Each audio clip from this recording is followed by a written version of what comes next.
Today we're at the Home Depot again because I want to share with you guys a video on how I was able to invest $5,000 of materials to fix up my first property and how I was able to gain $20,000 from that initial $5,000 investment. And in order to do that, we're gonna walk in and I'm gonna share with you all of the materials that I used, and also so that you guys can have a similar idea of what things cost in case if you're thinking about doing the same thing. All right, so I wanted to start off with the flooring, but they got the flooring closed off right now. So we're gonna go all the way down and we're gonna check out the lighting that I used for the living room.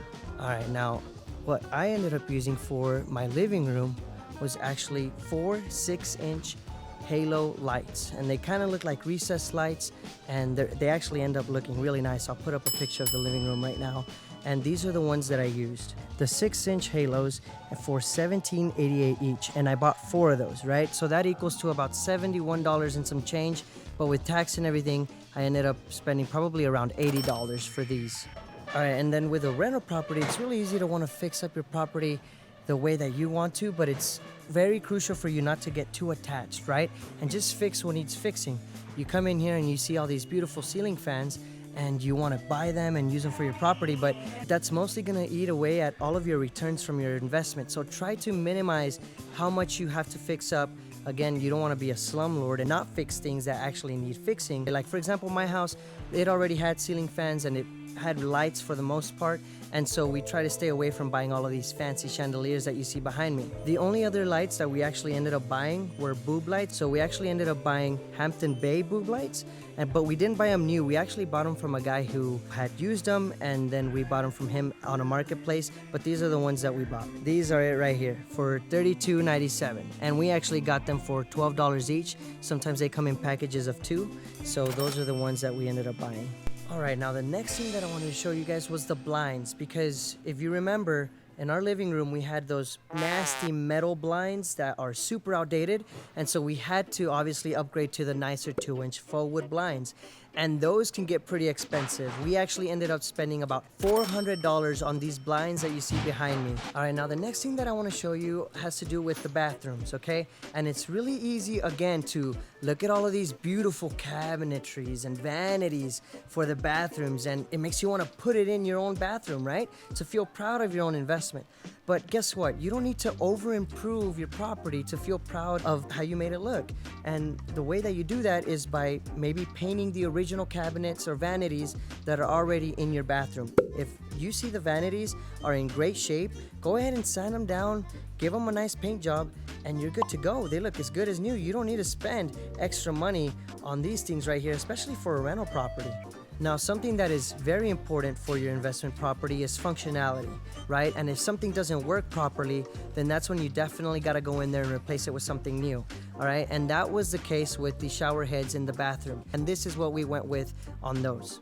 All right, now there's a lot of nice shower heads over here, right? But the one that we actually ended up going with is the one right here. It's a chrome finish, beautiful shower head. It actually works really well. You just kind of thread it in there to the plumbing at the very top for your shower. And it works great, guys. There's no need to go extra, right, on all of this stuff. I mean, this stuff is just gonna eat away at your returns for your investment. Now, keep in mind, I'm not trying to be a slumlord or anything, and look, we didn't even use the $5 shower heads. Just because they're the cheapest doesn't mean that they're gonna be the best ones for your investment. So we actually ended up going with $13 shower heads, and we bought 2 of them for each bathroom. And remember that on a lot of these prices, I'm rounding up just so that you can feel like you're on the safe side when I'm mentioning these prices, and you don't have to be scared about maybe having to shell out more cash if you're trying to do the same thing. Now, the next thing that I want to show you guys are the toilets. Again, remember functionality, right? And the toilets that were in there were just really bad. They were awful. So we did actually buy new toilets, but I was so surprised at their price. I mean, really, I thought toilets would go for like $200 each, and they're actually very inexpensive. These right here are $89 each. So let's take a look at them.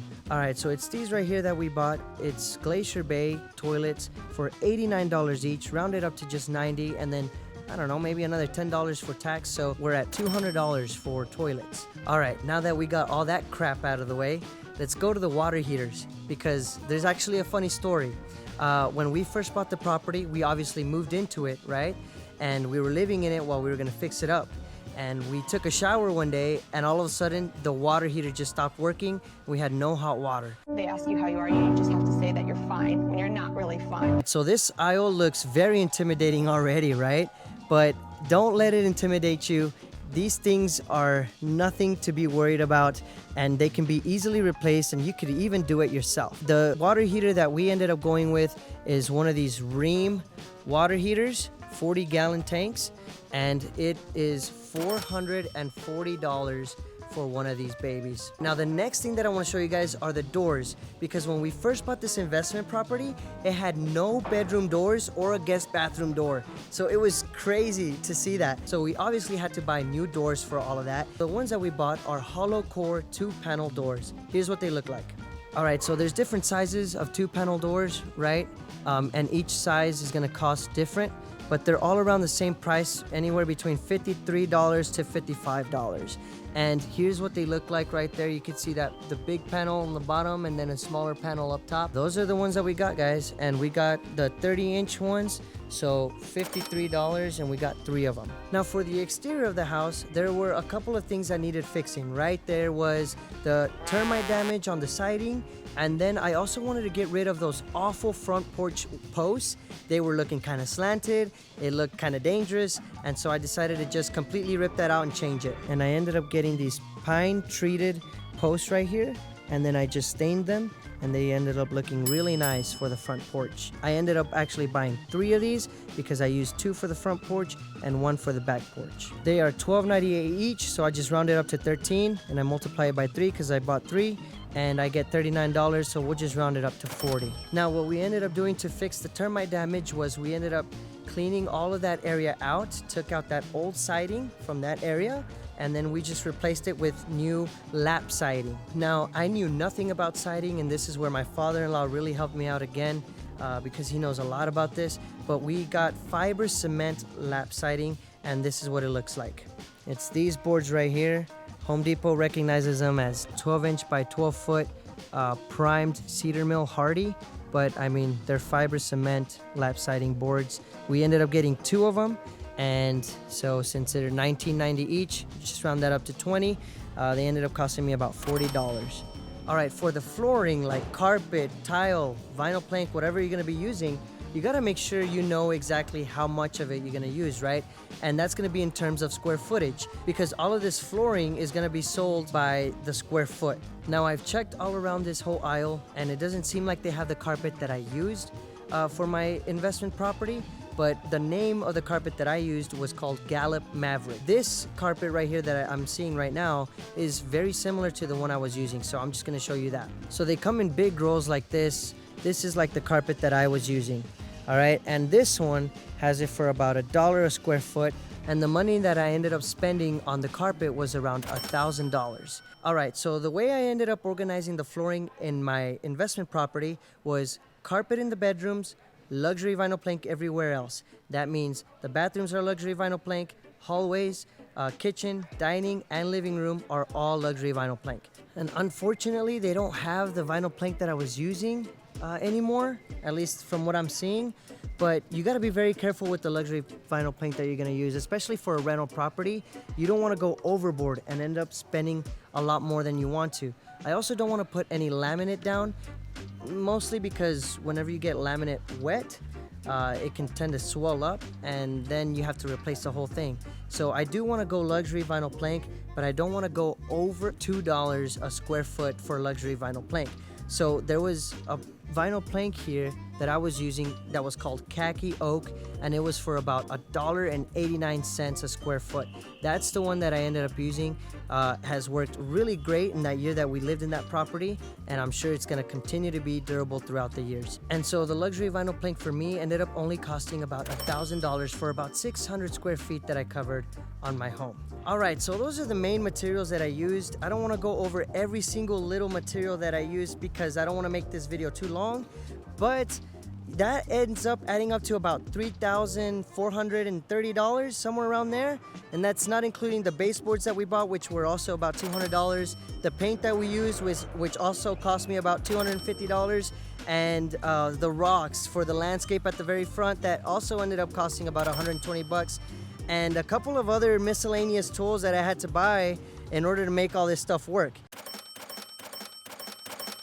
Now, all of that ended up adding up to about $5,000. All right, so here comes the fun part, right? Because how did I spend or invest $5,000 and turn that into $20,000 plus profit? We're gonna have to do some math here, okay? We bought the property for $149,000, and then I spent $5,000 fixing it up. So I'm all in at $154,000. All right, now, because I spent that $5,000 fixing it up, the value of the property now is around $175 to $180. Now, obviously, when you subtract $154 from $175, you get $21,000 profit.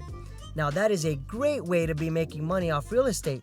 That's not even including the rental cash flow, right? So find a cosmetically distressed property, spend a couple $1,000s fixing it up, and then you reap all of that profit in the new valuation of the property. And so this just really makes me grateful for real estate. It makes me grateful that I was able to find these ways of investing and learning how to invest so that I could contribute to my net worth. That's just something I had never heard of before. That is just now great to be experiencing it. And so thank you guys so much for joining me on my little field trip to the Home Depot. We'll see you guys in the next one.